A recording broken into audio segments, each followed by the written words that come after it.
if bracing is causing the pain, what is the function of the release? I think it's helping people experience a different state of being. Even if they're really tense and tight and that's what's making them uncomfortable, if you release that, and even if it only lasts for 2 hours, they got to experience that it can feel different. So part of that is a means of generating a bit of hope of I know, okay, I can see a light that I could potentially make it feel that way and stay that way. And like if we tried loosening something and it only lasted a very short period of time, but it did help, I was like, okay, well, we're onto something, but there's probably something else, and that then gives me the opportunity to start going outside the box a little bit more and helping to explain to them. And would you say that is release the opposite of pain? Like, not exactly. What I'm getting at is it seems like a necessary condition for the relief of pain is to have let go of something. In fact, you said something really interesting about your own migraines. You said, I was having ocular migraines that were the product of a mind that wasn't letting the body rest. Yeah. So it's like this essential role in pain relief of rest and relaxation, which of course is made so hard by being in pain. My approach is usually some form of release is step one. It's part of both people that are really uncomfortable need some kind of relief, which usually comes in the form of release, which can be doing some IMS. A lot of it comes in the form of listening to them, allowing them to be heard, and explaining things to them in a way that makes sense to quell some fears that they have. Because a lot of the tension or bracing they have is that they're scared that like this is going to be like this forever. Yes. So if I did some release to them that made them realize, oh, wait a minute, it's not like this forever now. Even if it came right back, they just got a glimpse into it not being like that forever, which then you can help teach or motivate them to start to work towards keeping it that way. That's so fascinating, because if you look at CBT, which was invented in the 70s, which you probably heard of, is cognitive behavioral therapy.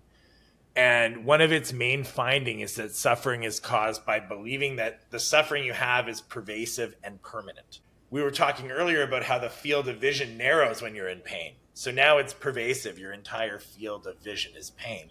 And you have the fear that it's going to last forever.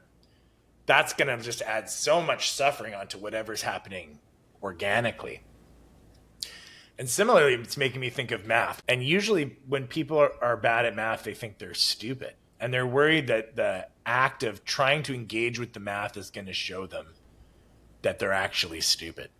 And I make it, because it's basically, I've never run into a student who can't do any math. Like there's always a place to start. And similarly, once you show them in the first session that they do have some capacity to understand it, there's a release or a relief that happens. That means when I say, like, should I come back? They're like, yeah, definitely. Because it's created like trust as well, I think. It's also a part of the shift of helping them mentally get away from, this is hurting because of this structure inside of me that might be degenerated or torn or broken. That's part of what makes them feel like it's going to be like this forever. And helping them understand how their nervous system is more like related to what they're feeling, which is a bit more of a moldable, changeable thing. If a person has takes an x-ray and sees a really degenerated disc in their back, so like, okay, now I'm 60 years old and now it's going to be just get worse and worse over 80, until I'm 85, and so I'm going to have this pain for the rest of my life. That thought process in itself breeds more fear and tension, which makes it worse. Tying it back to the whole like conscious mind and then like the layers of models, they get closer and closer to base reality, if such a reality exists. I just see that across everything we've talked about, part of what you do to relieve suffering is bring things into consciousness that were implicit. or unknown to the person. Yeah, a lot of people are fairly ignorant about how feeling on a daily or moment to moment basis. So trying to, without overwhelming somebody with a whole bunch of anatomy, trying to make some pieces of anatomy be meaningful to them to help them understand, um, and then go from there.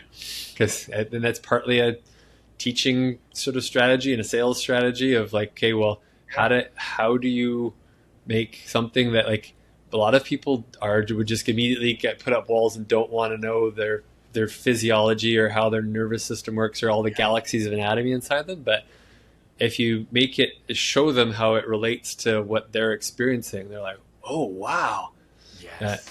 Particularly like just the fact that most wrist and elbow pain comes from your neck and shoulders, and most heel and foot pain comes from your low back. Just Yeah. the direct electrical wiring of some referred pain things, just seeing a couple anatomy charts and understanding Yeah. what's connected to what can be like, people can be like, have these aha kind of like, oh, moments. Yeah. Interesting. And it kind of brings me back to tension I know you experience that I also experience, which is that the people you're working with, when you point out that their way of engaging is causing some of the problems, they kind of think you're saying it's all in your head, or like this is a non-real problem because it's related to the way you perceive things. And what I'm hearing there, which I find in my work, is like it's two parts. One part is how are you perceiving this? And the other is what's some information you don't realize that could help you perceive this differently? And Mm-hmm. that's those two are kind of, when they work together, then you can get a new worldview because somebody gives you something to grab onto and understand, and then you can start to perceive that. Yeah, yeah, very, very much so. Yeah.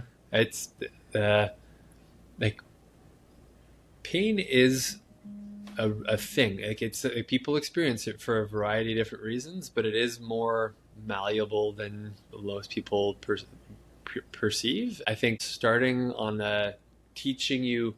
It's why my books, my website are called "Why Things Hurt."